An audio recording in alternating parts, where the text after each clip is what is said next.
ایک بہت مشہور ڈاکٹر تھا، میں نے واقعہ کتاب میں پڑھا.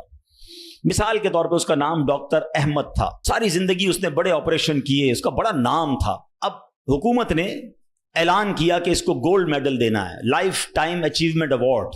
پوری زندگی اتنا کام کیا، اس ڈاکٹر کو ملک کے دارالحکومت میں بلایا جائے گا اور ایک بڑی تقریب ہوگی اور اس کو گولڈ میڈل دیا جائے گا. ڈاکٹر بڑا خوش کہ اتنا بڑا ایوارڈ ملنے والا ہے.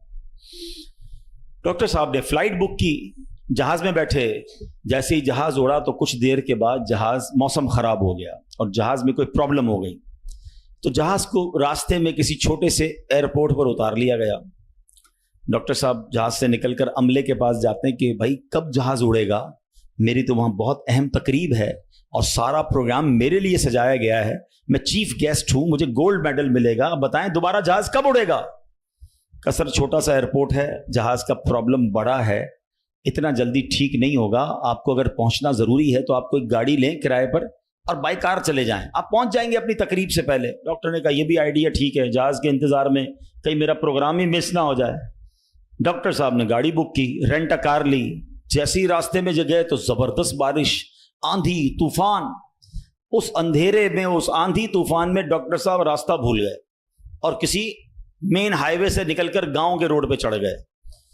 بہت دیر تک راستے میں، اب بھوک بھی لگ رہی، کھانا بھی نہیں کھایا، اندھیرا گپ، بارش ہو رہی ہے. اچانک ایک چھوٹا سا گاؤں میں گھر نظر آیا جس میں ایک بلب جل رہا تھا. ڈاکٹر صاحب نے کہا اب تو حالت ایسی ہو گئی، دروازہ کھٹکھٹایا. ایک بوڑھی عورت نے دروازہ کھولا. کب ماں جی کچھ کھانے پینے کو ملے گا، بہت بارش ہو رہی. کہا بیٹا اندر آ جاؤ. وہ اندر چلا گیا. ماں جی نے بڑی محبت سے اسے پانی بھی دیا، کچھ کھانے کو بھی دیا. تھوڑی سانس میں آئی تو ڈاکٹر نے دیکھا کہ برابر پہ بستر پر ایک نوجوان لیٹا ہوا تھا. کہا ماں جی یہ کون ہے؟ کہا بیٹا میرا بیٹا ہے. کیا ہو گیا اسے؟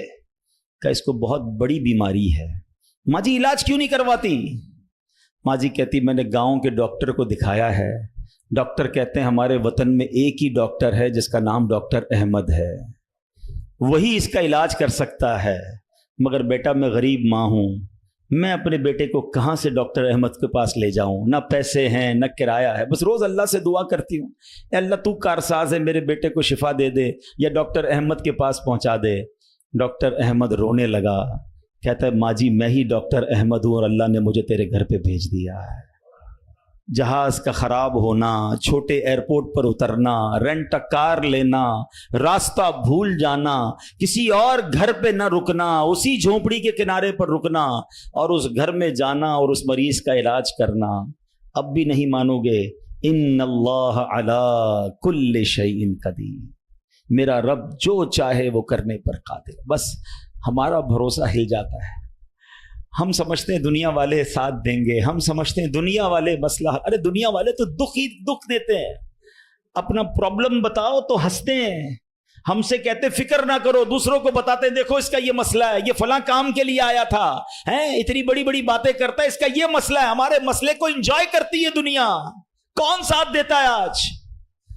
مگر جو ہمارے عیبوں پر پردہ ڈالنے والا، جو ہمیں بچپن سے لے کر آج تک نوازنے والا، جو ہمارے گناہ ہونے کے باوجود ہمیں عطا کرنے والا ہے، وہ ہمارا رب کریم ہے. ارے جو ہماری ماں سے زیادہ ہمیں چاہنے والا ہے، ہم اسے کیوں نہیں پکارتے؟ اس کی طرف توجہ کیوں نہیں کرتے؟ حالانکہ اس کی رحمت تو اس کے دروازے